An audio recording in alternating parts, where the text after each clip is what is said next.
घर में जब भी मुझे डांट के इम्कानात नजर आते हैं, मैं सबसे पहले अपना मोबाइल छुपाती हूँ। मेरी खैर है इस मासूमदा की कसूर।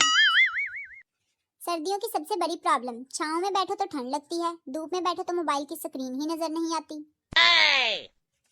मुझे सोने की चीजें बहुत पसंद हैं, जैसे कंबल, रजाई, बिस्तर वगैरह। मुर्शिद हमारी नाकदरी की गई। मुर्शिद हमें कहा गया तू मेरी वड्डी मां न बने आकर। Oh no! अच्छा हम सफर किसी को भी नहीं मिलता, खुद ही मार मार कर अच्छा करना पड़ता है। दुनिया में अगर छिपकली और कॉकरोच ना होते तो मेरी बहादुरी के चर्चे होते चर्चे। मुझे कोई अच्छा लगे और वो कंजर ना निकले, ऐसा हो ही नहीं सकता। नाक के लिए भी एक छोटा सा स्वेटर होना चाहिए, क्योंकि सबसे ज्यादा ठंड तो इससे ही लगती है।